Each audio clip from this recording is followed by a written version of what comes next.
In speaking to a larger audience of the most important questions of our time, much will depend on whether or not we know something of the deeper powers at work in world historical developments, or, in other words, of the science of initiation, as we may call it. Nowadays, it is relatively easy to discuss contemporary issues based on all kinds of outward knowledge that one may consider to be scientific and practically useful. But it is extremely difficult to speak of these questions today once one knows something about this science of initiation and bases upon it, as one must, everything that we discuss on such occasions as this. Someone who addresses contemporary issues from the point of view of initiation science will be aware that he is opposed not only by the subjective opinions of most of those to whom he is speaking, but that a large portion of humanity today is in one way or another also subject to the very powerful and ever-growing influence of Ahrimanic forces at work in the world. However, I can only explain what I mean by this by offering you first a kind of historical overview of a large span of human history.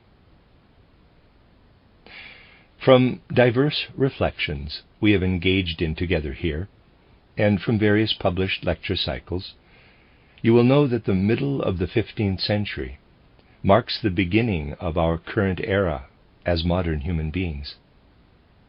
We have always referred to this period, starting around the mid-15th century, which is still basically in its infancy, as the fifth post-Atlantean epoch.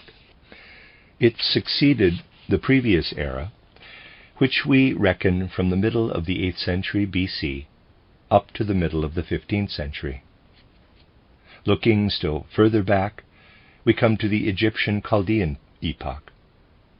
I mention this in passing, only to remind you of the larger context of our modern developments as we experience them. Now, as you know, the mystery of Golgotha occurred after the first third of the Greco-Roman epoch.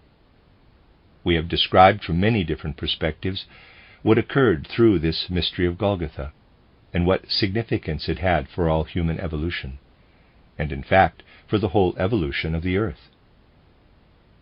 Today I want to connect certain things relating to this mystery of Golgotha to this broader historical context.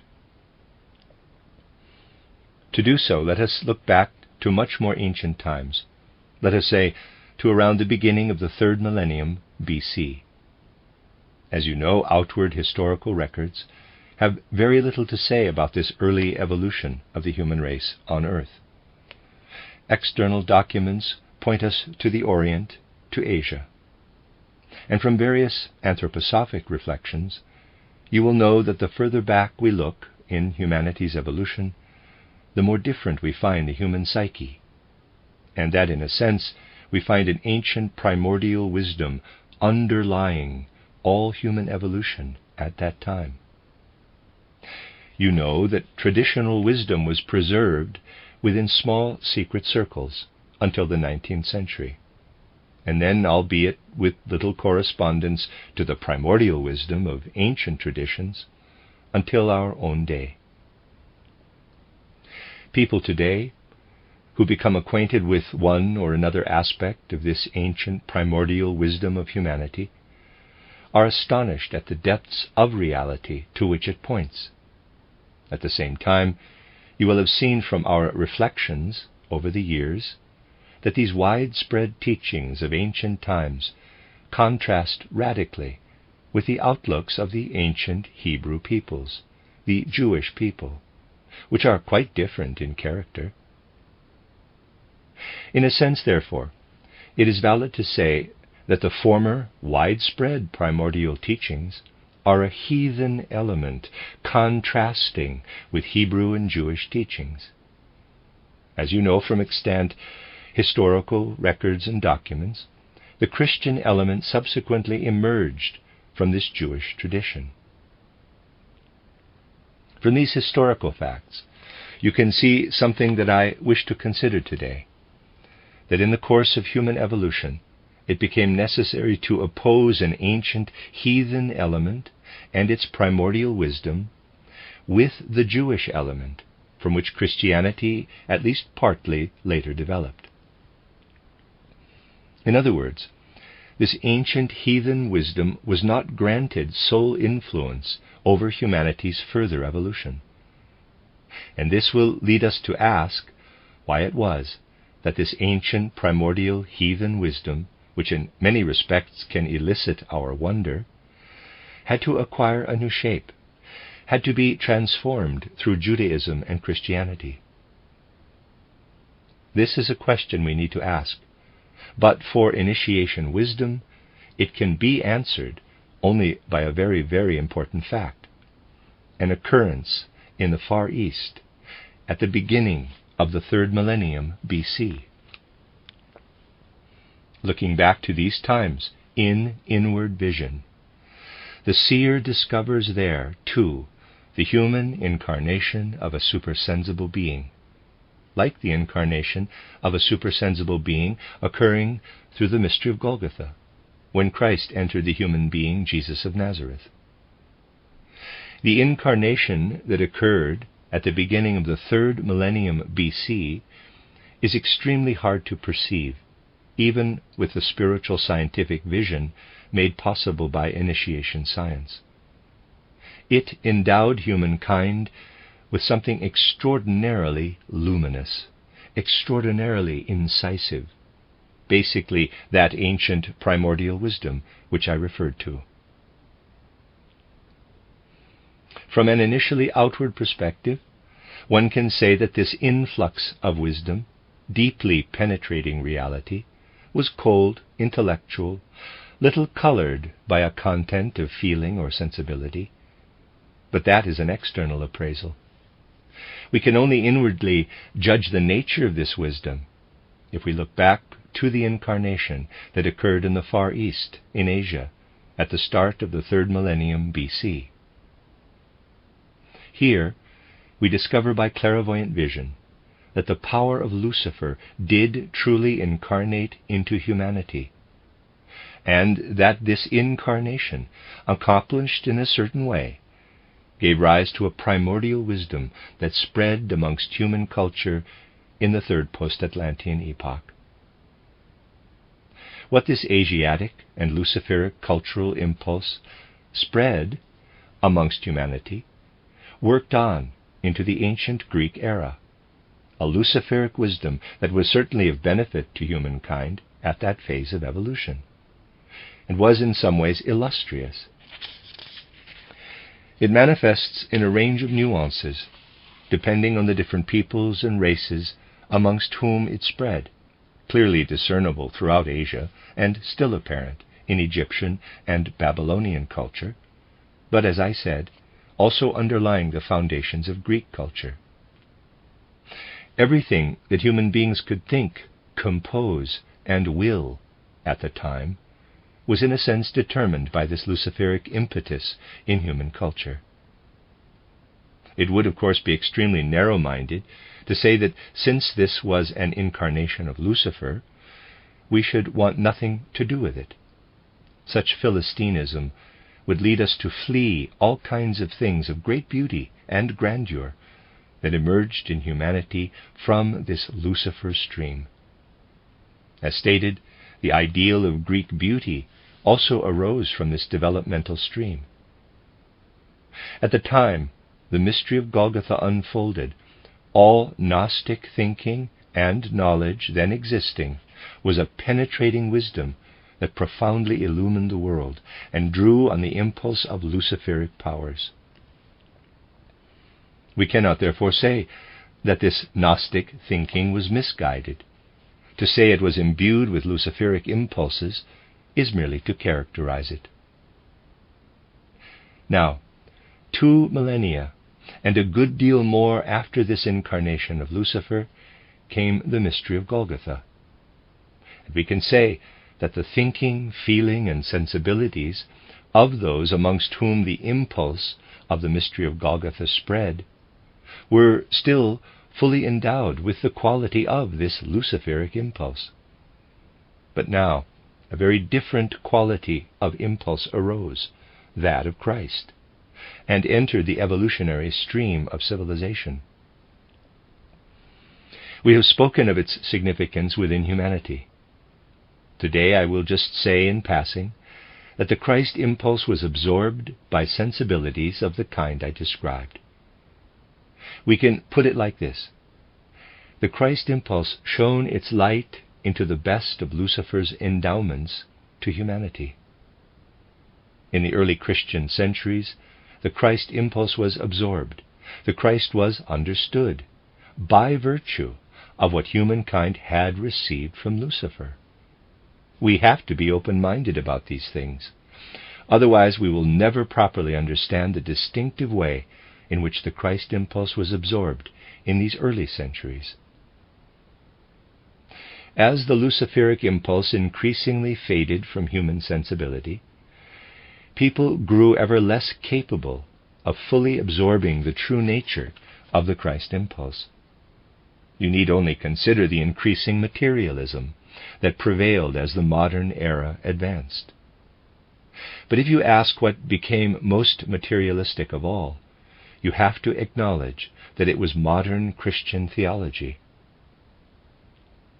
You see, a great part of modern Christian theology testifies to the greatest materialism. It no longer sees the Christ living in the human being, Jesus of Nazareth, but refers to him as, quote, the simple man of Nazareth, close quote, a figure more easily understood.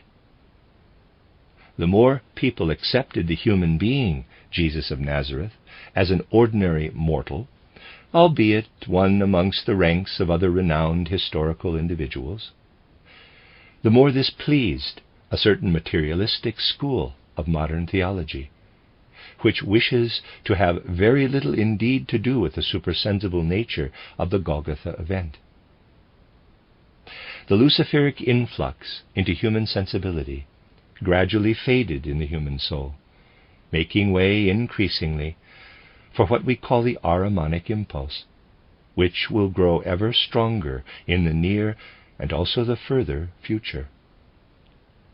The Ahrimanic impulse derives from beings other than Christ or Lucifer, yet it is also a supersensible influx, and we could say a supersensible being, there is little distinction, whose influence will become especially powerful, ever more and more so, in the fifth post-Atlantean epoch.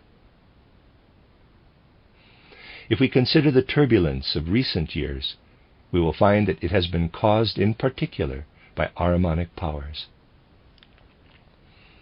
Like the incarnation of Lucifer at the beginning of the 3rd millennium BC, and the Christ incarnation at the time of the mystery of Golgotha, there will be an incarnation in the West of the being of Ahriman in the 3rd millennium AD, sometime after our current life on earth has ended. We only properly comprehend the course of history and human evolution over almost 6 millennia if we see it in these terms: a Luciferic incarnation at one pole, the Christ incarnation in the middle of this period, and the incarnation of Ahriman at the other pole. Lucifer is the power in us which stirs up all quixotic and fervent powers, all false mysticism, all that seeks to elevate us arrogantly beyond our actual capacities. In a sense, it brings our blood into chaotic disorder in order to lift us out of ourselves. Ahriman, on the other hand, is the power that makes a person prosaic, hard-headed, Philistine, that ossifies us and persuades us of the illusory truth of materialism. Basically, our human nature is the effort to maintain equilibrium between the Luciferic and the Ahrimanic power. And in modern times, the Christ impulse aids us in creating this balance or equilibrium. These two poles are always present in us, the Luciferic and the Ahrimanic.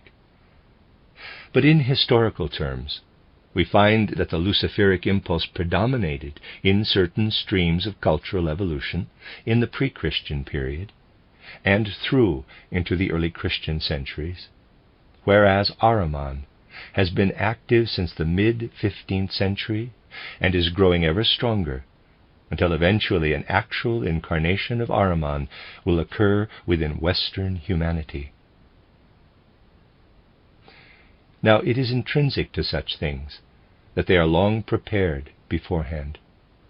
Just as Lucifer once appeared in human form in China, and Christ Jesus appeared in human form in the Near East, so Ahrimanic powers are preparing human evolution in a way that will allow humanity to succumb to Ahriman when he eventually appears in human form in Western civilization, which will scarcely any longer be civilization as we know it. There is no use entertaining illusions about such things. Ahriman will appear in human form. All that will matter is the degree to which he finds humankind prepared for his arrival, whether his preparations will enable him to enlist all humanity, all civilization as we know it, to follow his dictates, or whether he will find a humanity that can offer him resistance. Illusions are of no help here. Nowadays people try to evade the truth, and one cannot present it to them plain and unvarnished, because they would mock and ridicule such ideas. But nor can one present such things to them as I tried to do now in the form of the threefold social organism. The majority of them, at least, do not wish to hear about this either. In fact, this refusal to countenance such things is one of the means that Ahrimanic powers can employ to ensure that when Ahriman appears in human form, he will have the greatest possible number of adherents on earth. This refusal to engage with the most important truths will pave the way for Ahriman to thrive in his incarnation. You see, in seeking the right stance toward what will unfold in human evolution through Ahriman, nothing will help except an open-minded perception of the powers which Ahriman employs to act upon us, as well as the powers that can arm humanity against the temptations and ensnarements of Ahrimanic powers.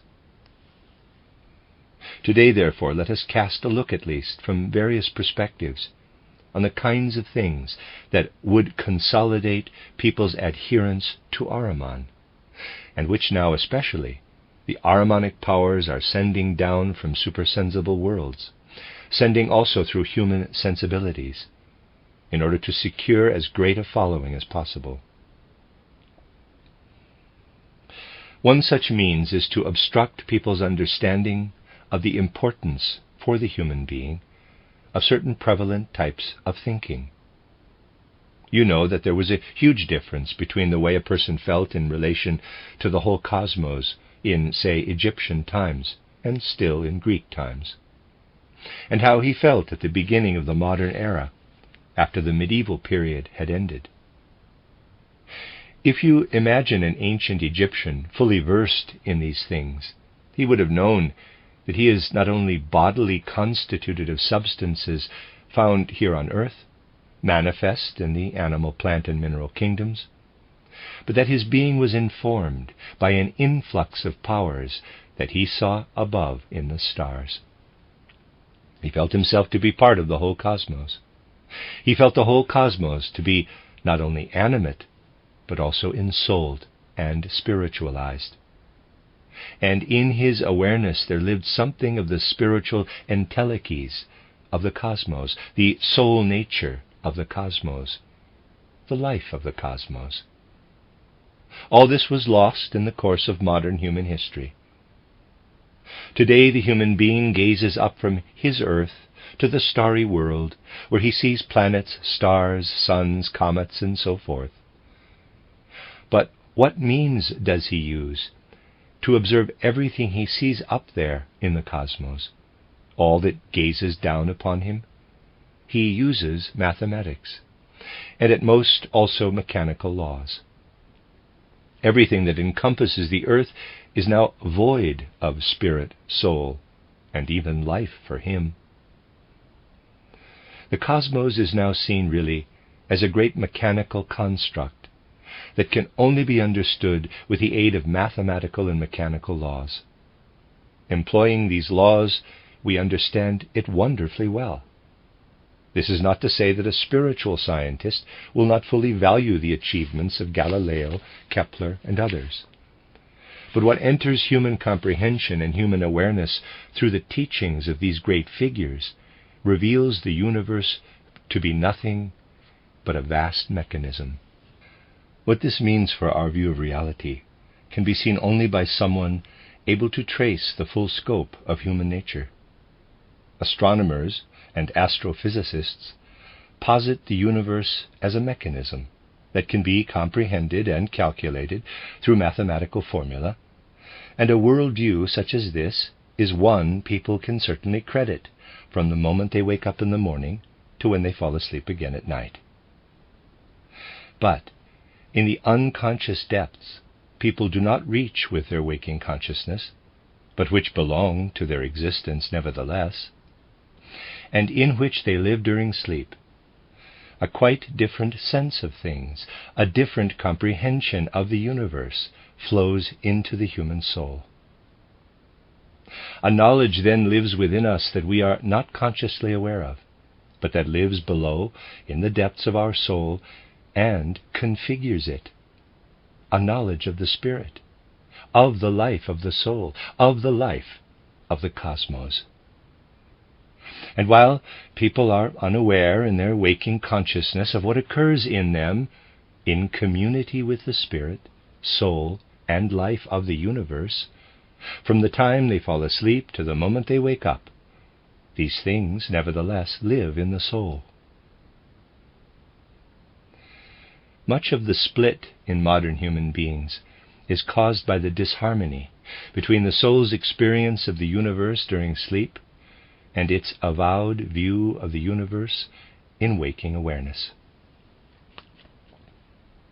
The whole spirit and import of anthroposophically oriented spiritual science tells you that while Galileo and Copernicus introduced into humanity a view of the universe that is grandiose and mighty, this is not an absolute truth, but just one aspect of the cosmos, one way of looking at it.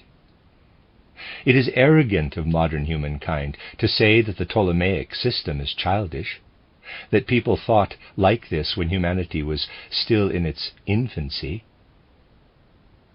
The idea that we have now attained some kind of absolute truth through our, quote, glorious advancements, close quote, is mistaken. This worldview is no more absolute than the Ptolemaic system was, just one perspective. Anthroposophically oriented spiritual science can teach us that mere cosmic mathematics, all schemata of a mechanical nature, do not provide us with an absolute truth, but give us illusions about the cosmos. This is not to say that we do not need these illusions. They are intrinsic to the particular evolutionary stage we are passing through, and educative for us, as other views were intrinsic to other stages and educative.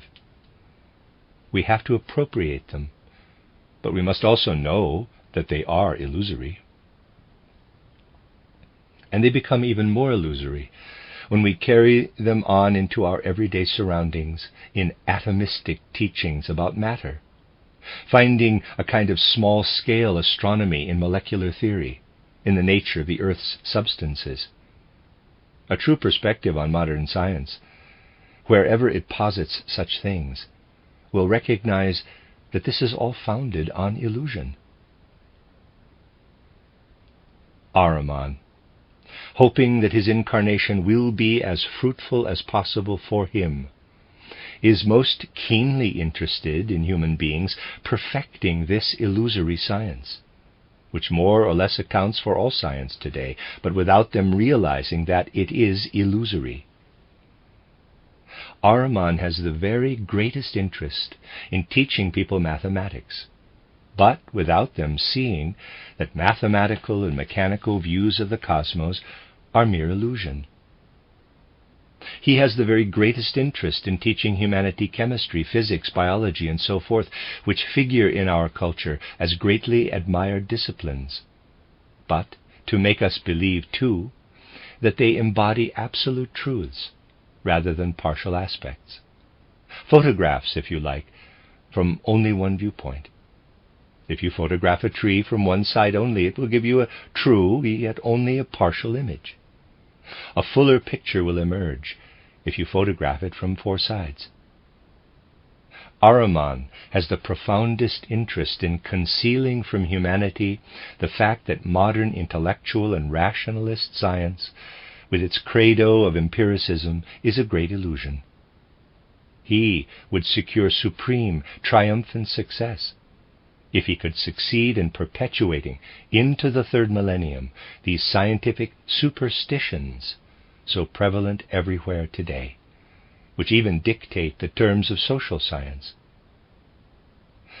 Born, then, as a human being, he would rejoice to find these scientific superstitions living within Western civilization. But do not draw the wrong conclusions from what I have now said. It would be mistaken to simply avoid and evade modern science. That would be the most misguided thing you could do. We should fully acquaint ourselves with it, but with full awareness that it offers us an illusory aspect, albeit necessary and educative for us at this stage of our evolution.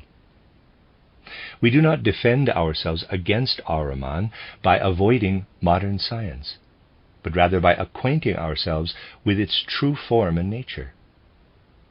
This science inevitably gives us an outward illusion about the cosmos, and we need this. Please do not think that we do not need this outward illusion.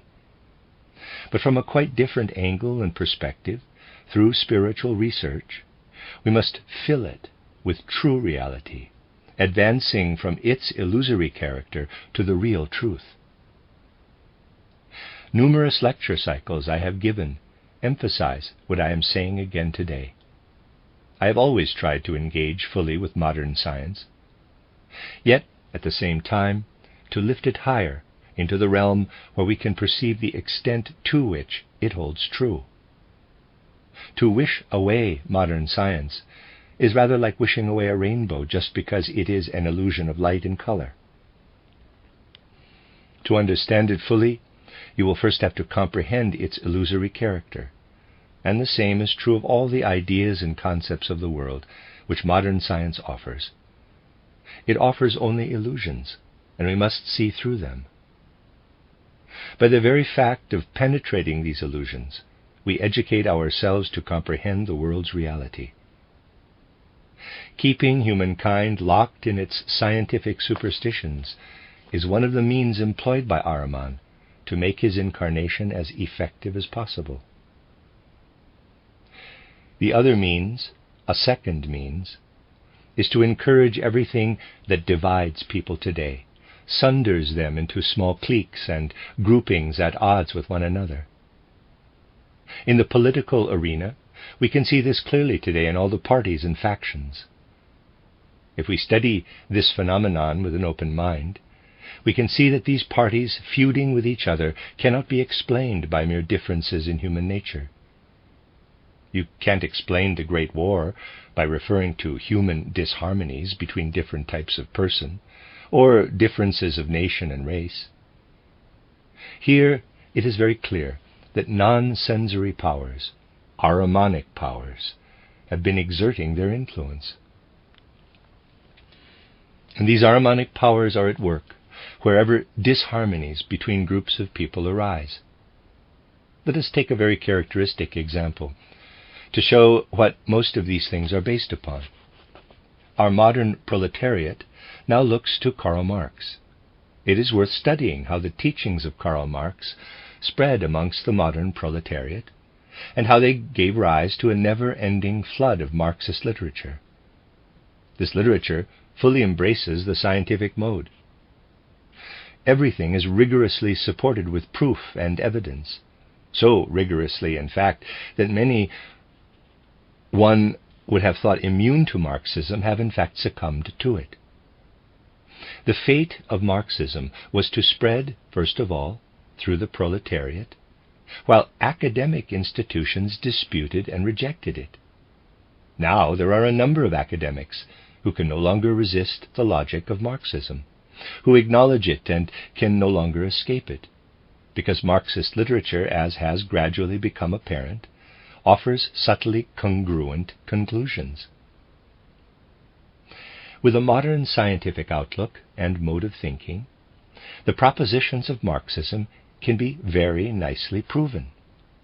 The middle classes did not have their own Karl Marx to prove the opposite, but it would have been possible.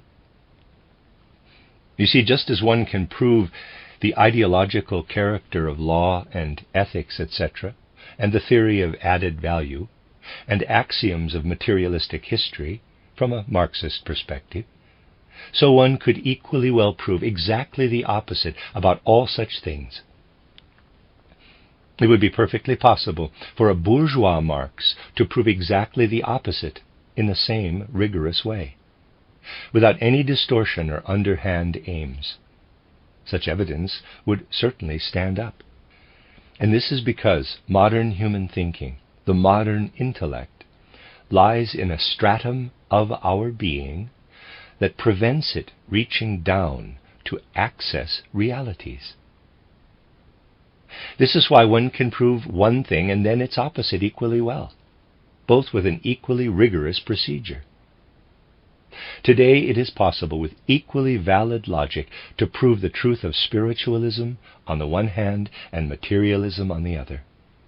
These conflicting perspectives can feud with each other with equal right, because modern intellectualism lives in an upper stratum of reality and does not plumb the depths of existence. The same applies to partisan viewpoints of all kinds. If we do not comprehend this, but simply absorb such things through our upbringing, family, through the particular conditions we live in, and the politics of the day, we may honestly believe our partisan view to be well-founded, and yet we have just fallen or slipped into it, and find ourselves in conflict with people who have likewise slipped into their own partisan position. Both positions will be equally valid, and this brings chaos and confusion over humanity. The convulsions it causes will continually increase if humanity does not come to see this.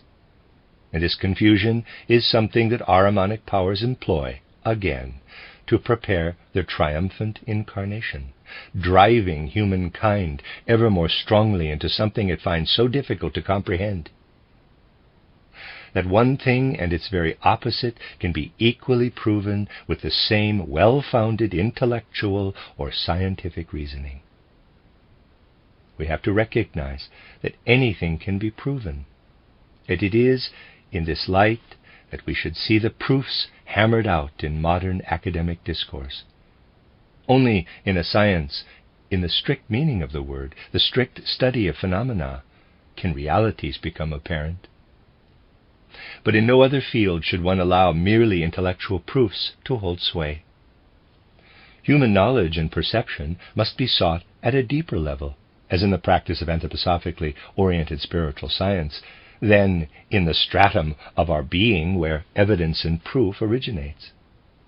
And only then can we avoid the danger of succumbing to the Ahrimanic temptation that increasingly drags us down into these things. In our era, Ahriman also uses everything founded on genetics and inheritance to sow confusion and discord, although we have really grown beyond this now in the fifth post-Atlantean epoch. The Ahrimanic power employs all that originates in heredity to set groups of human beings at odds with each other. Everything based on differences of family, race, and nation is used by the Ahrimanic powers to sow discord. It is a fine thing to preach freedom for every race and nation, even the smallest, but adversarial powers always employ fine words to sow confusion and to achieve the things that Ahriman wishes to for his incarnation. Who is it who incites nation against nation and invokes the kinds of issues that dominate humanity today? It is Ahriman, the Ahrimanic seduction influencing people. People are so easily deceived in this domain. They do not wish to descend to the deeper strata where realities exist. Ahriman is ably preparing for his aims. Since the Reformation and Renaissance, the prevailing view of the human being in modern culture has been that of, in quotes, economic man. And rulers have been those with economic power. You can trace this clearly in history. If you go further back in history to ancient times, even to the era I spoke of as Luciferic in character, the rulers were initiates. The Egyptian pharaohs, the Babylonian rulers, the rulers of Asia were initiates. Then the era of priests emerged, of priest kings, and they were dominant, basically, until the Reformation and Renaissance. Since then, economic man holds sway, and rulers are only the agents of economic factors. We must not think that modern rulers are anything other than the agents of economic man. And all the laws that have been created, it is worth studying this carefully, are simply a consequence of what economists have thought. Not until the 19th century do we see banking ideas and bankers replacing economic factors, and only then is the whole social order created which overlays and hides all other social conditions, by means, really, of the money economy. It is just a question of seeing these things clearly and tracing them in an empirical, phenomenological way. Everything I said in my second public lecture here is profoundly true. We should study all the details of these things, and if we do so, we'll discover them to be thoroughly true. Specifically, as the dominance of a mere, quote, symbol for genuine goods, close quote, emerged, a major Ahrimanic deception surfaced with it. If we do not understand that we must counter economic man and the economic order established by bankers with the legislative state and the spiritual organism of society, Ahriman will once again find in this failure of perception a substantial means to prepare the triumph of his incarnation, which is certainly underway and will arrive.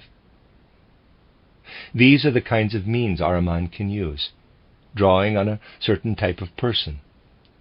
However, there is also another type, though often both types are present in one and the same person, who helps to smooth his triumphant progress.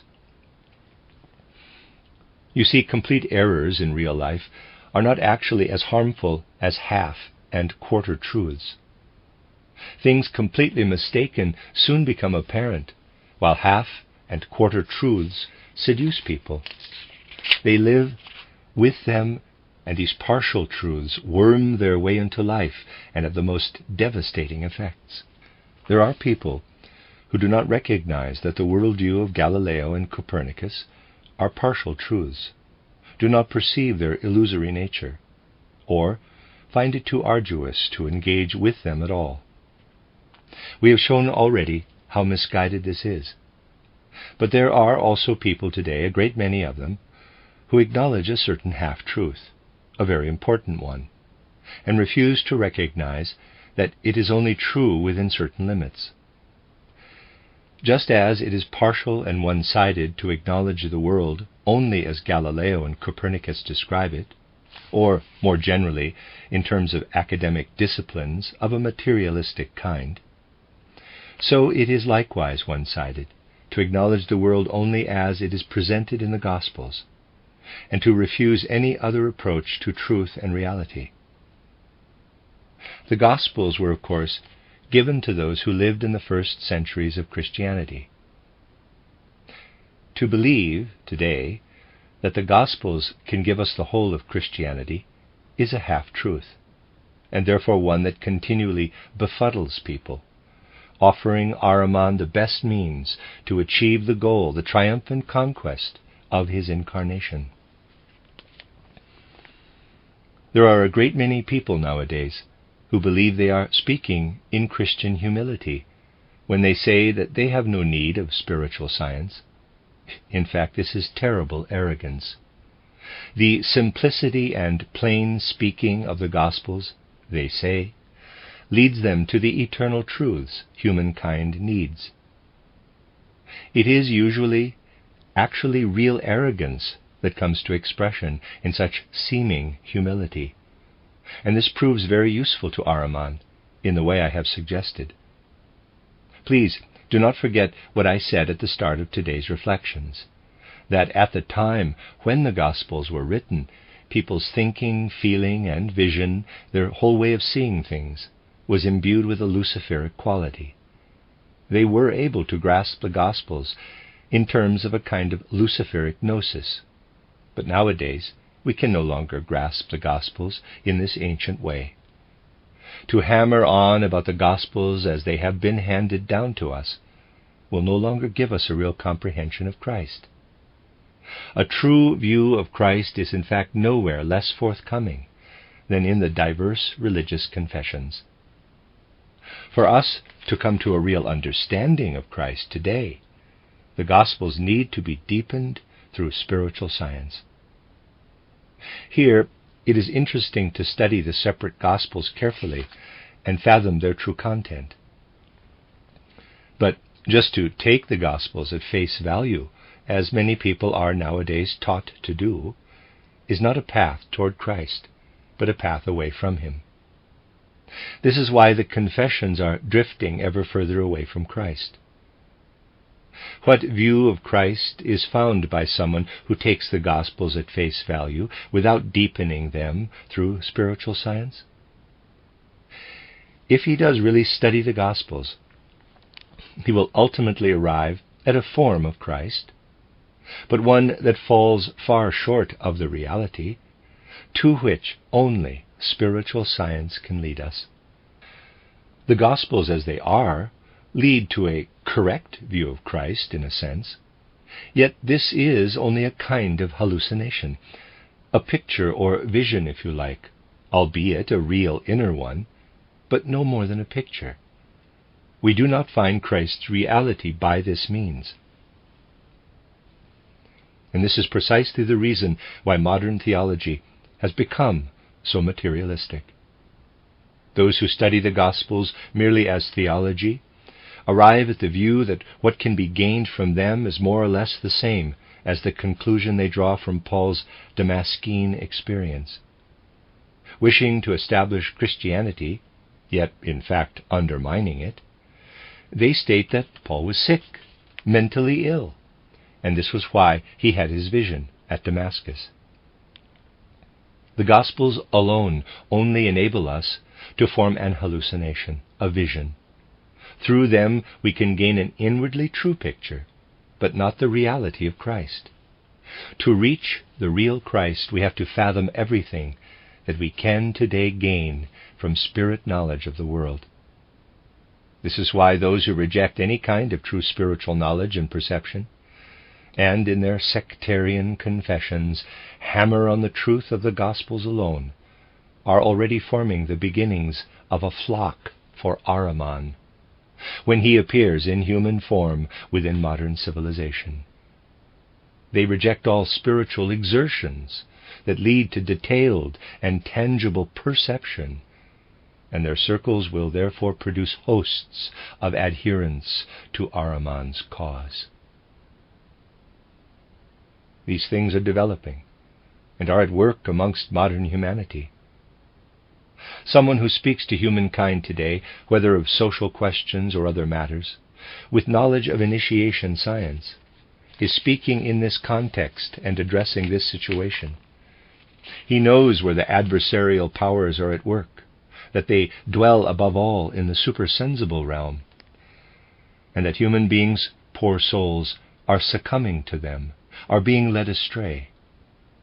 His appeal to humanity will therefore be this: let us try to free ourselves from the grave temptations that seek to enlist us in establishing and consolidating the triumph of Ahriman.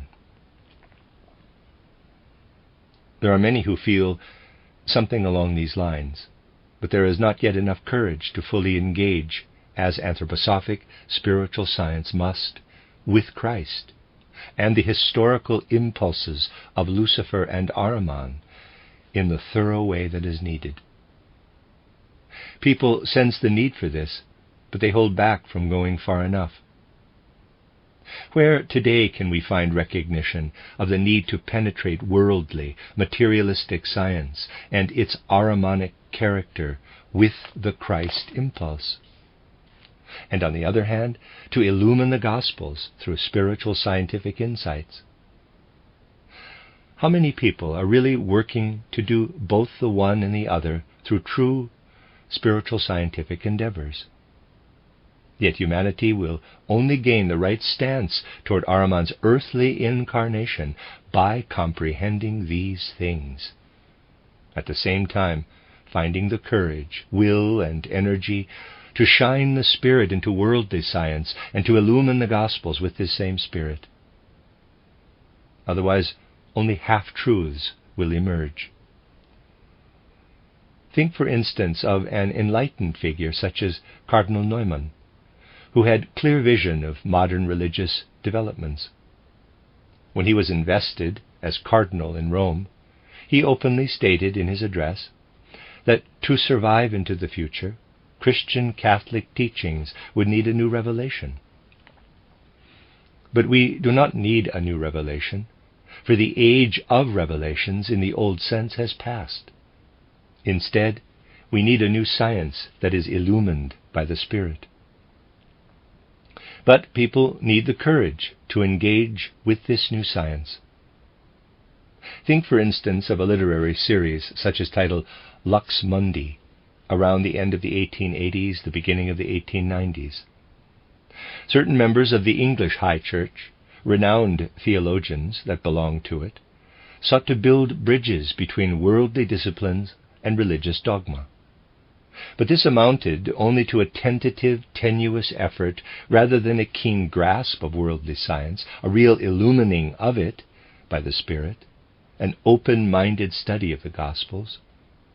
Nowhere was it clearly stated that the Gospels alone are no longer enough, that they need illumining and clarifying. But that is what modern humanity needs, a two-pronged courage that says worldly science alone leads to illusion, and the Gospels alone lead to hallucination. We will only find a middle way between illusion and hallucination in a real, spiritually informed grasp of reality. That is what counts. It is important to penetrate these things with understanding. A merely worldly science would sow nothing but illusion amongst humanity, and would lead people eventually to accomplish nothing but idiocies. There is already enough stupidity in the world. The Great War was surely a great stupidity. Many of those involved in it were imbued with the outlooks of modern science.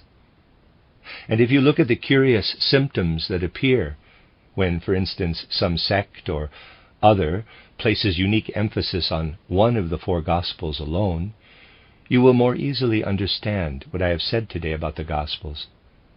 A sect that hearkens only to the Gospel of St. John, or another that does the same with the Gospel of St. Luke, tends strongly, as you can discover, to all kinds of hallucinatory symptoms. The one-sided nature of each Gospel, thank goodness, has not yet sown calamity, because there are four Gospels which outwardly contradict each other. Because there are four Gospels, people cannot succumb to the direction of one alone, cannot be drawn exclusively in that direction. One Sunday a priest will read from one of them, the next from another, and this mitigates the effect of each, complementing and modifying it with that of the others. There is great wisdom in the fact that these 4 Gospels have come down to us, so that, unlike many adherents of sects, we do not succumb to a single current that would overwhelm us if we studied only one Gospel alone. If we allow only one of the Gospels to work upon us, it becomes especially evident that this will ultimately lead to hallucinatory symptoms. Yes, we have to shed a good deal of our subjective inclinations, a good deal of what we feel naturally drawn to, which we consider to be pious or clever. Of primary importance today is for us to develop an all-round sense of the truth, and for this, courage is required. That is what I wished to say to you today, so that you can realize that what we are trying to achieve within humanity does not have much deeper roots than merely subjective inclinations or prejudice. It is read from the signs of the times as something that must be undertaken. It has been a relatively long time since we met together here, and I was very concerned today to say what I now have. I hope that we will have a further opportunity to speak about such things again in the not-too-distant future.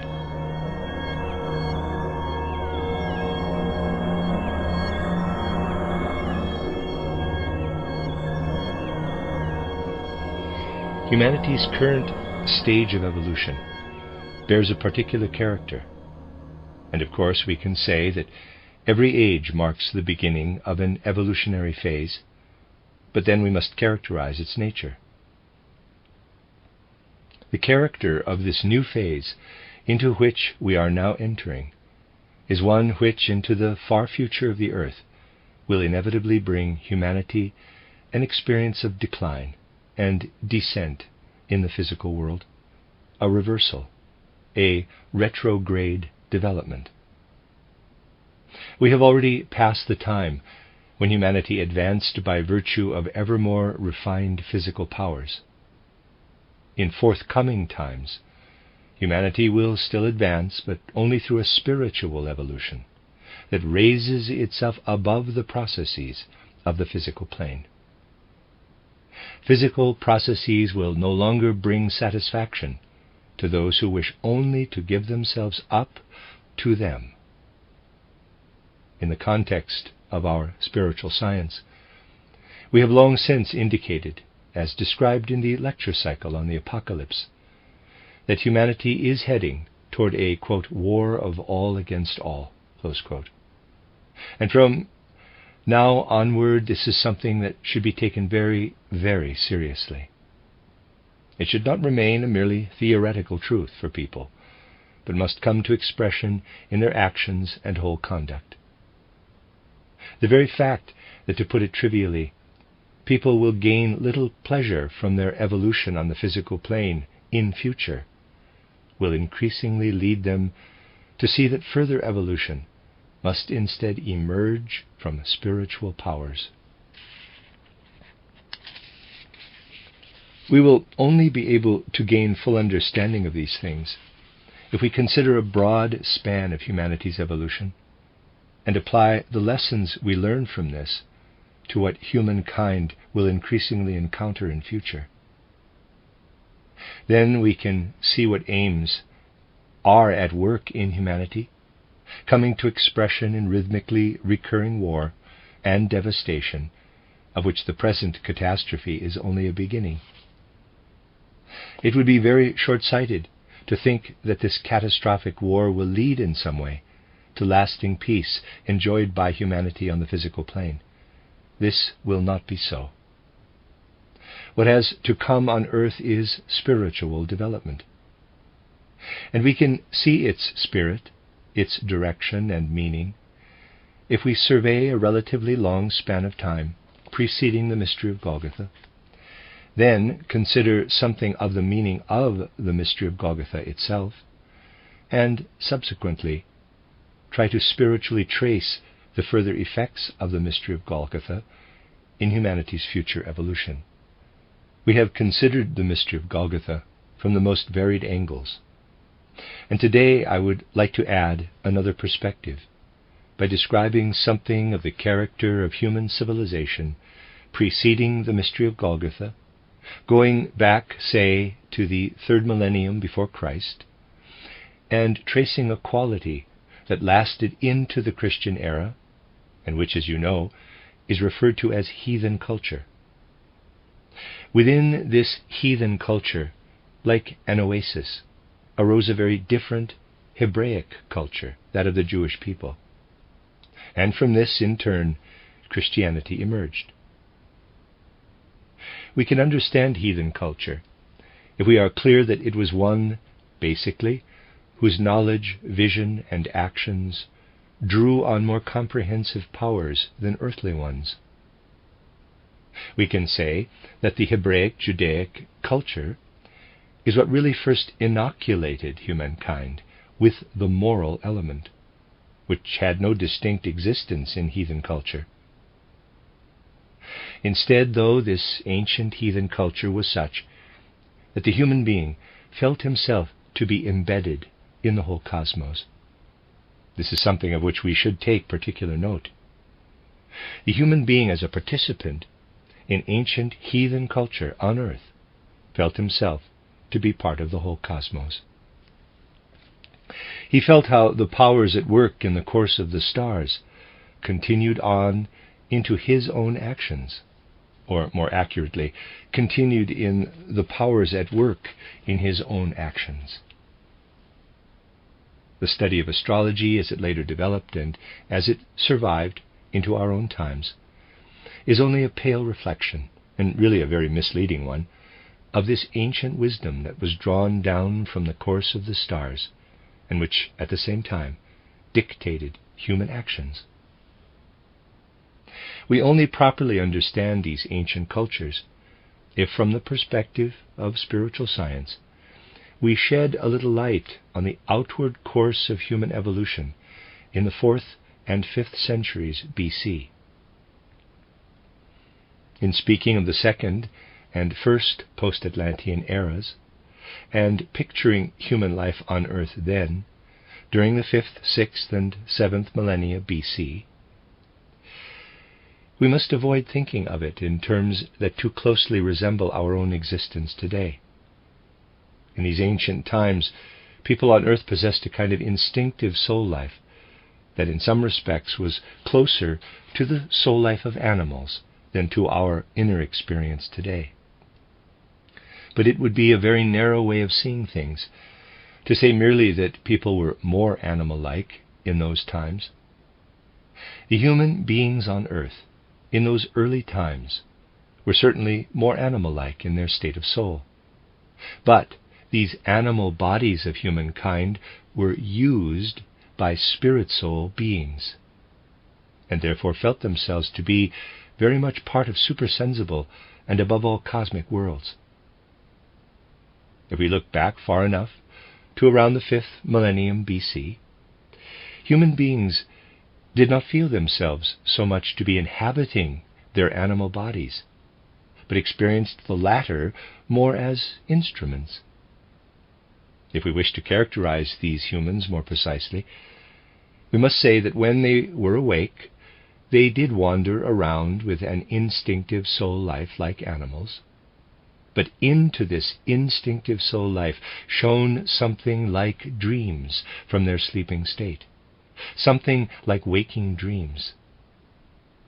In these waking dreams they saw how they had descended into their animal bodies, but only to use them. The real nature of inner soul experience at that time passed down as a vision and rite to Mithraic rituals and worship, whose chief symbol is the god Mithras, riding upon a bull. Above the starry heavens to which he belongs, and below the earthly realm to which the bull belongs. This was not really a symbol for these ancient people, but a vision of their reality. A person had this inner experience. Outside my body during the night, I belong to the powers of the cosmos and the starry heavens.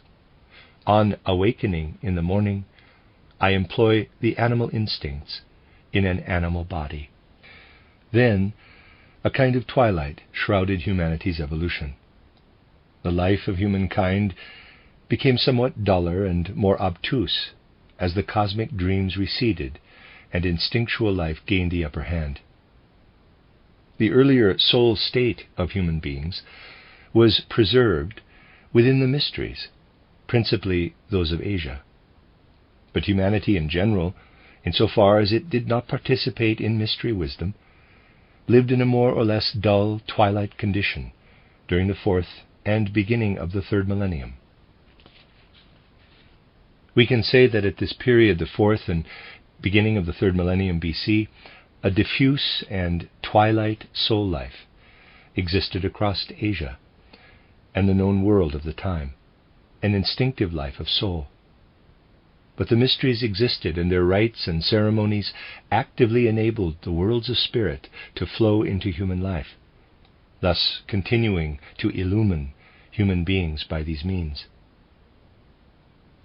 But now, at the beginning of the third millennium BC, something very significant occurred. In characterizing this twilight and more instinctual life of humankind, at the same time we can say that the human being's soul spiritual entelechy was not yet able to make use of intrinsically human organs of understanding and thinking. These organs were already there, had been developed in the human being's physical organism, but his soul spiritual being could not yet employ them. Thus people could not as yet gain knowledge through their thinking or powers of judgment. Instead, they could only gain what was given them through the mysteries. But now, around the beginning of the third millennium BC, a significant event occurred in the East. Without resistance, a child grew up in one of the wealthy families, connected with the rites and ceremonies of the Asiatic mysteries of the time. Circumstances were such that this child was permitted to participate in these ceremonies, no doubt because the priests in charge of the mysteries felt something inspiring them to allow this to such a child.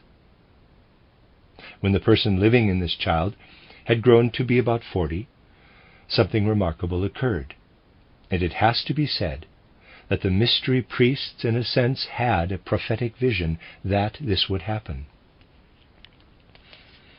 Around the age of 40, this person who had grown up within the mysteries of Eastern Asia suddenly began to grasp, by means of human powers of judgment, the meaning of what had formerly only entered the mysteries through revelation. He was, more or less, the first who might employ the organs of human understanding in this way, and only in relation to the mysteries. If we translate into our modern language what the priests of the mysteries said about this, we would put it like this: no less a being than Lucifer himself was incarnated in this human being. It is highly significant that in the third millennium BC, in Eastern Asia, Lucifer actually incarnated in the flesh in a real sense. This individual, Lucifer incarnate in the flesh, who also then taught others, was the origin of what we now regard as pre-Christian heathen culture, and lived too in the gnosis of the early Christian centuries. It would be quite wrong to speak in a derogatory way of this Lucifer culture. The beauty that emerged from Greek culture, its philosophical insights, everything at work in ancient Greek philosophy and the tragedies of Aeschylus, would not have been possible without this incarnation of Lucifer. As I said, the power and influence of this incarnation worked on also in southern Europe, North Africa, and Western Asia in the early Christian centuries. And after the mystery of Golgotha had occurred on earth, it was understood largely through this Luciferic wisdom. The gnosis, by means of which the mystery of Golgotha could initially be grasped, was certainly informed and made fruitful by Luciferic wisdom. This is what we must stress to begin with, that at the beginning of the 3rd millennium BC, Lucifer incarnated in China. Then, at the beginning of our era, Christ incarnated, and initially, this incarnation of Christ was understood by virtue of the still present power of that ancient Lucifer incarnation. This power faded from human insight, as a human capacity, during the 4th century AD. And yet it continued to have its after effects, its reverberations.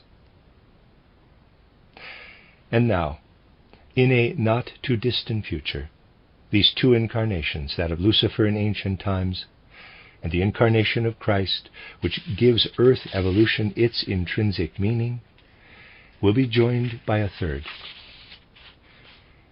Current events are in large measure preparing this third incarnation. The incarnation of Lucifer in the 3rd millennium BC endowed humankind with the capacity to employ the organs of his thinking, reason, and judgment. It was Lucifer himself in a human body who first grasped, through rational judgment, what formerly could only enter humankind through revelation, the meaning of the mysteries. And what is now being prepared, and will quite certainly occur on earth in the not too distant future, is an actual incarnation of Ahriman. Since the middle of the 15th century, as you know, we have been living in an age when human beings should increasingly come into possession of their full power of awareness. This must be a very significant fact as we approach Ahriman's incarnation, that we do so with full awareness.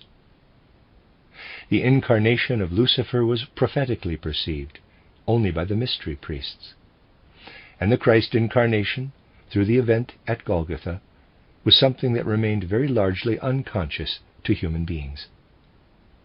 Now, though, humanity must look consciously toward the approaching incarnation of Ahriman, which will bring with it many traumas on the physical plane. In the ongoing wars and disasters of the near future, the human spirit will become very inventive in the domain of physical life. This will inevitably happen, and there is nothing that can be done to avoid it. And this inventiveness will make it possible for Ahriman to incarnate within a bodily human individual. This Ahrimanic potency is preparing its incarnation on earth from the world of spirit.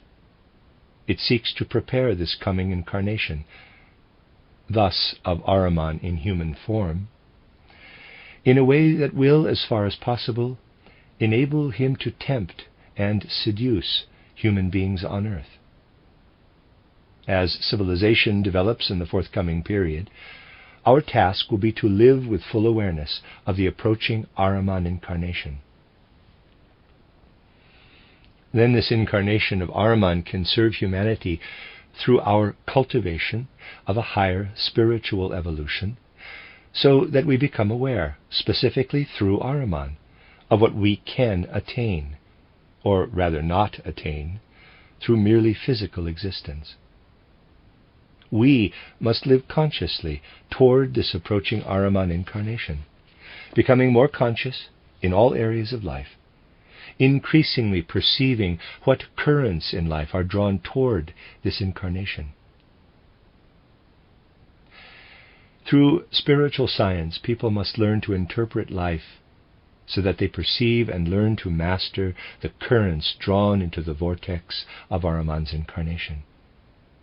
They must know that Ahriman will live amidst humanity on earth, but that people can meet him with courage and themselves determine what they can learn from him, what they wish to absorb and accept from him. Yet they will not be able to do this if they do not start now to take the reins of certain spiritual or unspiritual currents which Ahriman will otherwise employ to leave human beings as unaware as possible of his arrival. Then he would appear on earth and in a sense overwhelm, tempt, and seduce human beings, so that they deny earthly evolution and prevent it from reaching its goal. We have to acquaint ourselves with certain spiritual and unspiritual currents if we wish to understand the whole process I have spoken of here.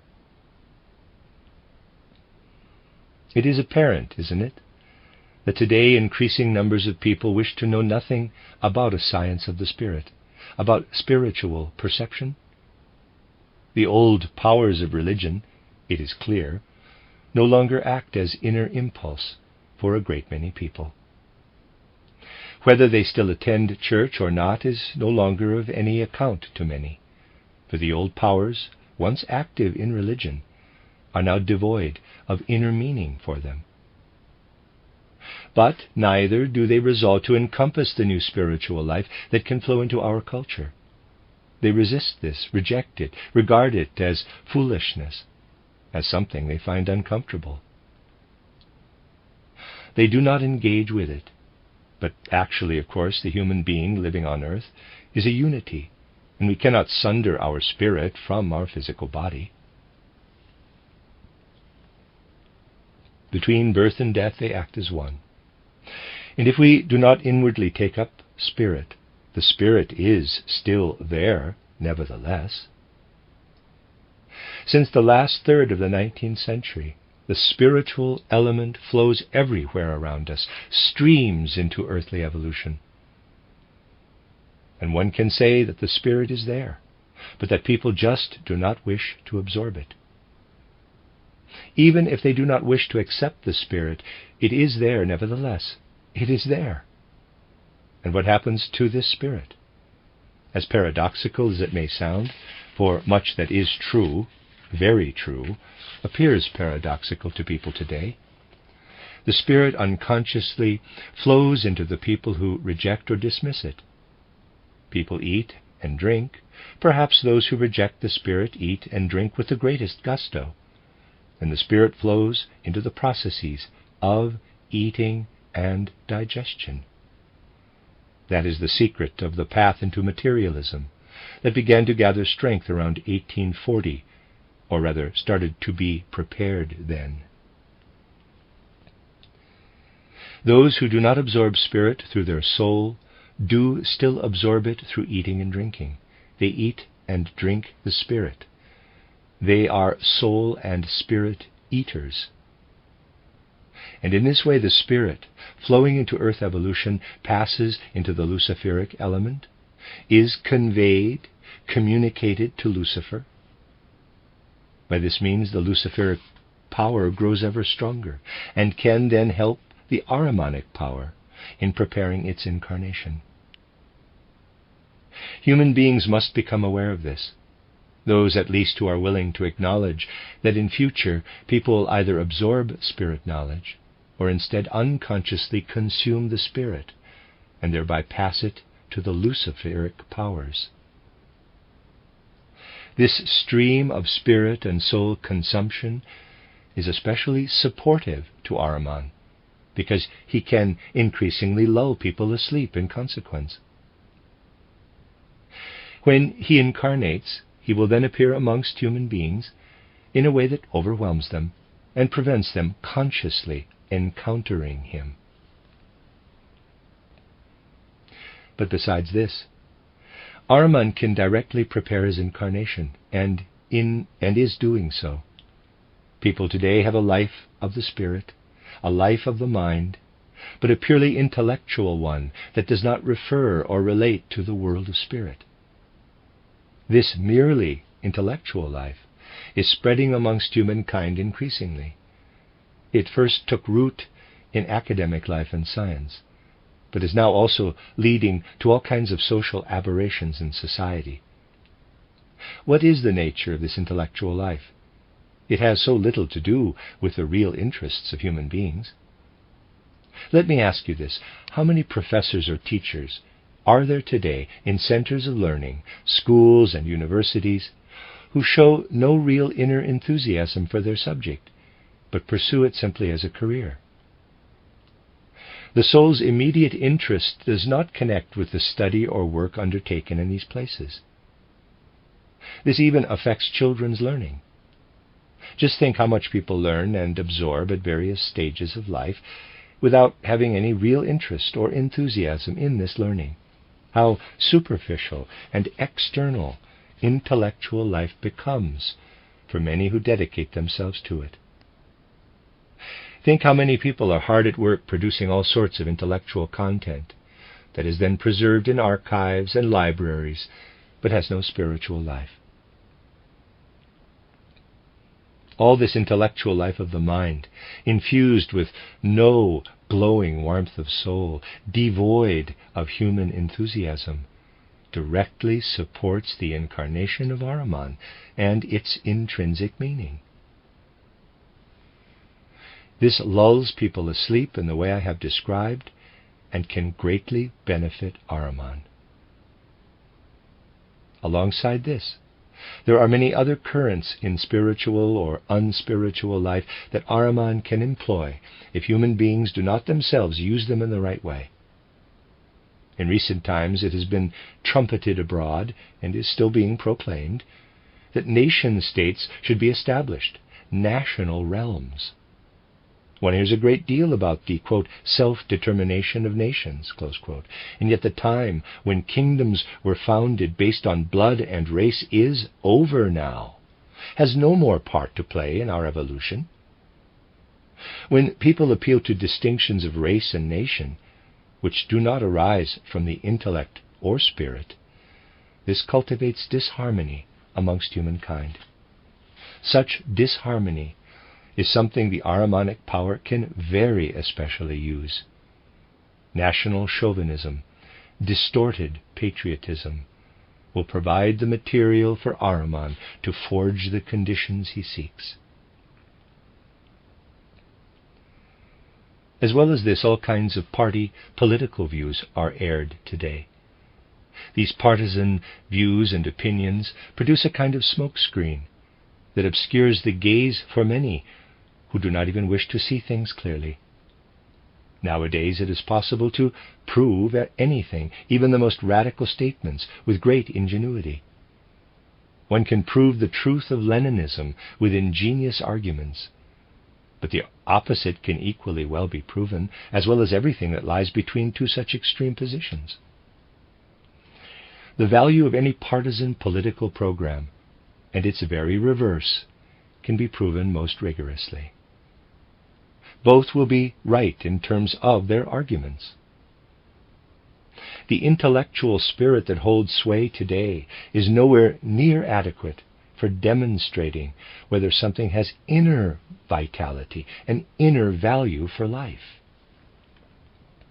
It proves things, backs them up with evidence. But what is thus proven may still be very far removed from having any intrinsic value or vitality. Nowadays, therefore, people hold fast to their contrary opinions, their conflicting partisan views, since every such view can be asserted intellectually with equal validity. The nature of the modern intellect is to remain superficial in its grasp of things, rather than penetrating below the surface to where reality prevails. People need only recognize this fully and thoroughly. They love staying on the surface with their rational outlook, rather than penetrating more deeply into other strata of existence in a way that actually corresponds to reality. To confirm this, one need only look around a little.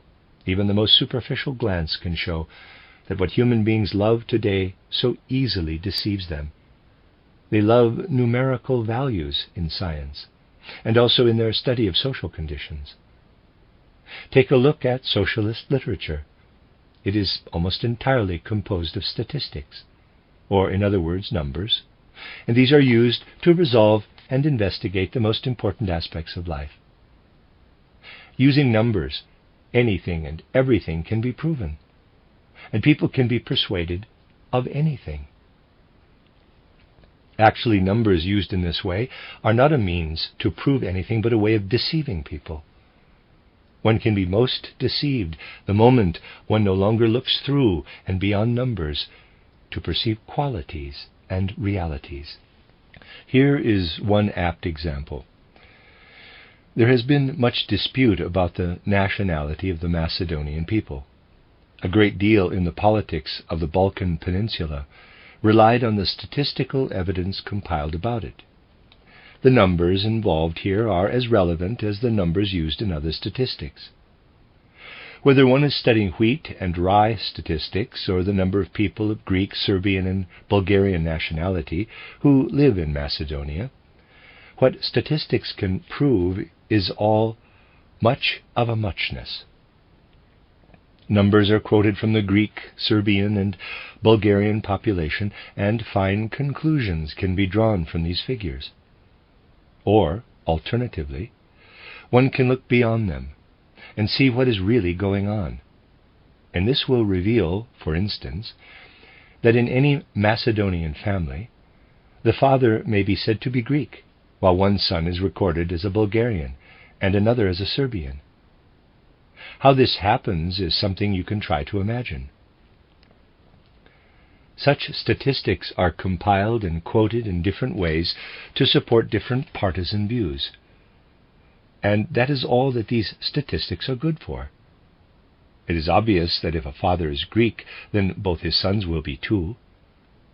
This is just an example of how the figures are massaged and how numbers are distorted to serve particular ends. Numbers are an element that most help Ahriman to achieve his ends when they are cited as proof and evidence. A further means that Ahriman can employ is one which is not likely to be immediately recognized as such. It will sound paradoxical. As you know, we have tried to study the Gospels more deeply in our spiritual scientific movement. But this deepening of our understanding of the Gospels, something really increasingly necessary in our time, is dismissed by a great many people, just as they reject spiritual science. People who often think, or at least state, that they are humble are in fact the most arrogant. Increasingly, it is said one should take the simple message of the Gospels at face value rather than, say, studying the mystery of Golgotha in the complex ways that spiritual science proposes. Those who say that they are humble in their search for truth in the Gospels are actually the most arrogant, since they disdain honest and authentic inquiry through spiritual scientific insights.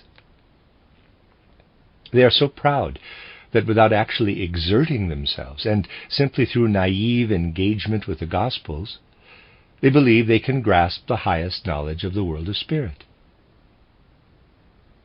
What nowadays appears to be simple and humble often clothes the greatest arrogance. The proudest and most arrogant people can be found in sectarian religious confessions. You see, the Gospels arose at a time when Luciferic wisdom still existed. In the early Christian centuries, people understood the Gospels in a quite different way from later on. Today, those who cannot draw on spiritual science to deepen their understanding merely feign understanding of the Gospels. In reality, they do not even know the original meaning of the words written there. The translations into various different languages do not give us the truth of the Gospels. These translations are basically no longer even faintly reminiscent of the original meaning of the words in which the Gospels were first written. Only through spiritual science can we gain real insight into the intervention of the Christ being in earthly evolution. Those who take the, quote, simple message of the Gospels, close quote, at face value, as it is often stated, do not succeed in inwardly comprehending the Christ being, but arrive only at an illusion, or at the very most, a vision or hallucination of this Christ being. Making a real connection with the Christ being is no longer possible nowadays by merely reading the Gospels. All one gains by this means is a kind of subtle hallucination of Christ. This is why there is such a widespread theological view that the Christ did not indwell the man Jesus of Nazareth at all, but that the latter was just an historical individual like Socrates or Plato, the, quote, simple man from Nazareth, close quote, has in fact become the ideal of theologians. And very few of them, of course, know what to make of Paul's vision at Damascus. It is regarded as an hallucination, since, without spiritual scientific insights, people cannot come to a vision of the true Christ. The Gospels have to be deepened through spiritual science. You see, drawing to the very greatest degree on the dullness that overcomes those who wish to live only within the narrow confines of their confessions, Ahriman will seek to reach his goal, that of overwhelming and stupefying humankind through his incarnation. Those who think they are the most Christian because they dismiss any further development of views about the Christ mystery are actually the ones who will most further Ahriman's ends through their pride and arrogance. The religious sects and confessions are a breeding ground for Ahriman. There is no use in deluding ourselves about these things. Just as Ahriman's cause is furthered by the materialistic outlook, which dismisses everything spiritual and seeks to make a person into only what he eats and drinks, so his cause, not that of humanity, is furthered too by a rigid refusal of all spirit and a clinging to the literal words, the simple view, as people often say, of the Gospels. You see, to prevent people becoming too narrowly constricted by an individual gospel, the event of Golgotha is described from 4 different, only seemingly, contradictory perspectives in the 4 Gospels. This means that as long as people reflect just a little, they will be protected from too literal a view. But in the sects which base everything on just one of the 4 Gospels, there are actually a good many of them, full rein is given to the seductive, dulling, hallucinatory element that is induced by mere study of their words. At the time they were given, they had to act as a counterweight to the Luciferic gnosis. But if they are now taken as they were given, they do not serve human progress, but further the aims of Ahriman. Nothing is absolutely good in itself, but always only good or bad, depending on what use is made of it. The best can be the worst if people do not use it in the right way. The loftiest qualities of the gospel can have the most harmful effect if people are too self-satisfied to penetrate to a real spiritual scientific interpretation of these gospels. A great deal in the spiritual and unspiritual streams of today would necessitate people taking a clear view of it and adapting their inner conduct accordingly. Whether or not human beings wish to penetrate these things with their understanding will dictate how Ahriman's incarnation affects them, whether it induces them to completely lose their earthly goal, or whether this incarnation of Ahriman can make them recognize that intellectual life alone, unspiritual life, is of very limited importance.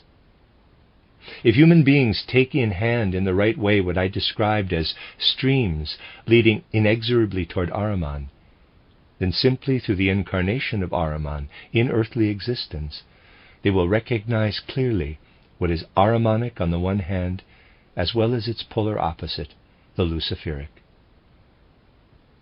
And then, through discerning the contrast between the Ahrimanic and the Luciferic, they will become able inwardly to encompass the third, reconciling and combining element. Humankind needs to wrestle its way through to this trinity of Christ, Ahriman, and Lucifer, for without this, people of the future will not be able to progress in a way that can really fulfill their earthly goal. Things connected with the science of the Spirit can really only be properly understood if one takes them fully seriously. Spiritual science is not something that seeks to inform humanity today with some kind of sectarian spirit, but is truly read from the needs of humanity's evolution. If we recognize these needs, we cannot just choose to engage or not engage with it, but will see that all of human life, both physical and spiritual, must be illumined and pervaded by a spiritual scientific perspective. Just as there was once a Luciferic incarnation in the East, and then a Christ incarnation at the midpoint, as it were, of world evolution, so an incarnation of Ahriman will take place in the West. This Ahriman incarnation should not be avoided. It must come, for human beings have to look Ahriman squarely in the face, if you like. He will be the individuality who shows humankind the enormous shrewdness and acuity it can develop by calling on the earth forces that support and cultivate this acuity. In the distress and hardships I spoke of, that will come upon human beings in the near future, they will grow very inventive. Much will be discovered in the forces and substances of the world to provide food for human beings. But these discoveries will also show how matter is connected with the organs of reason, not of the spirit, but reason. People will learn what one must eat and drink to become very clever and astute. One cannot become spiritual through eating and drinking, but very astute and clever. As yet, people are unaware of such things. Rather than only seeking them, though, these things will arise by themselves, through the hardships that will arise in the near future. By means of certain uses to which this knowledge will be put, secret societies that already exist and are making their preparations will pave the way for conditions that will enable the incarnation of Ahriman to occur on earth in the right way. And this incarnation should happen. For during our earthly evolution, we ought also to recognize how much can emerge from purely material processes. At the same time, though, we must come to see how we can master the spiritual or unspiritual streams that lead us toward Ahriman. When we realize that two conflicting political programs can be proven to be equally beneficial, then we will understand that proof is not what is needed, but a soul mood in which we experience living realities. What we experience in this way is different in kind from merely rational proof. Likewise, we will realize that the Gospels must increasingly be deepened through spiritual science. Taking the Gospels literally at face value furthers Ahrimanic culture. For purely external reasons, we can understand that people today will no longer get anywhere by taking the Gospels literally. As you know, what is right for a particular period is no longer right for another. What is right at one time becomes Luciferic or Ahrimanic at another. There was a time when reading the Gospels was enough. Today we must draw on the Gospels in a different way as we seek for spiritual knowledge of the mystery of Golgotha. Many people today certainly find it extremely uncomfortable to recognize such things. But if you have an interest in anthroposophy, you should truly try to discern how strata of culture have gradually come to lie adjacent to each other, causing a chaos into which light must be shown once more. One should try to read or listen to what some very radical modern person has to say about a particular issue of contemporary life, and compare it with the sermon, say, of a priest still wholly rooted in the mode of thinking and thought forms of older times. Then you really do find yourself confronted by two different worlds, which you can only reconcile by avoiding clear-sighted scrutiny of the truth. Listen to a modern socialist speak about the social question, and then listen, say, to a Catholic spokesman on the same subject. It is very interesting to see how two distinct strata of culture live side by side, using words in quite different ways. A word used in one way by one of them has a quite different meaning for the other. We should examine these things, illumine them with the light we can find if we give serious attention to reflections such as those we have sought to engage in today. In the end, people belonging to the positive religious confessions feel a kind of longing for religious deepening. It is by no means unimportant that such an outstanding mind, a positive Catholic spirit, such as Cardinal Neumann, said when he was invested as cardinal in Rome that he saw no way forward for Christianity without a new revelation. Yes, Cardinal Neumann said this. He could see no salvation for Christianity without a new revelation. But of course, he did not have the courage to give serious credence to a new spiritual revelation, and the same is true of the others. There are countless pamphlets published today about what humanity needs, let us say in relation to social conditions. Another has just appeared entitled Socialism, written by Robert Wilbrand, the son of the poet Wilbrand. In it he raises the social question, and clearly has a good foundation of detailed knowledge of the field. His conclusion is this: nothing will work without the Spirit, and the course things are now taking shows this need for the Spirit. But where does such a person get with this? He utters the word Spirit as an abstract concept, yet dismisses anything that really seeks to elaborate it. Digging around in abstractions, however much they go on about the Spirit, is not yet spiritual. We ought not to confuse dull, abstract talk of Spirit with a real positive search for the content of the world of Spirit, a search in which anthroposophically oriented spiritual science should engage. Many people today speak about the Spirit, but you who absorb spiritual science should refuse to allow yourselves to be fooled by mere talk of Spirit. You should recognize that there is a difference between this vacuous talk and real accounts of the world of Spirit as we seek to present them based on anthroposophy. These describe the world of Spirit in as real a way as the physical world of the senses can be outwardly described. You should be aware of the difference between the one and the other, repeatedly remembering that abstract talk of Spirit is in fact a diversion from real spiritual inquiry, and that there are many people today who speak of the Spirit, but in doing so are distancing themselves ever further from it. Mere intellectual reference to the Spirit does not lead to the Spirit. What is intelligence, in fact? What is the content of our human intelligence? I can explain this best to you if I offer the following picture. There are many ladies present who will perhaps understand this still better. Imagine that you are standing in front of a mirror and looking into it. This image of yourself that the mirror gives you is not in fact anything real, but arises through the mirror's reflecting capacity. Now, all that you possess inwardly as intelligence, as intellectual content, is also only a mirror image.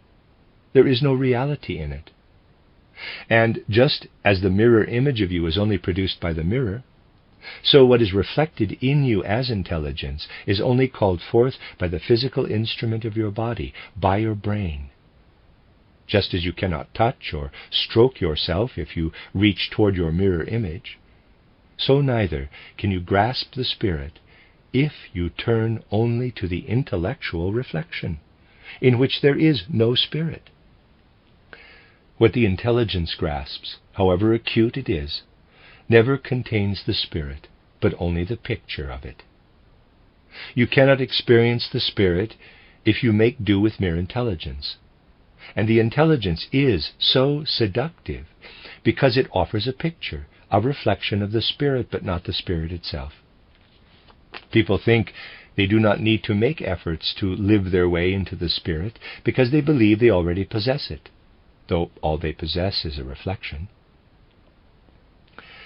To distinguish this, the mere image of the spirit from the real spirit, is the task of an outlook that goes beyond mere theorizing and seeks to dwell truly in a positive vision of the spirit.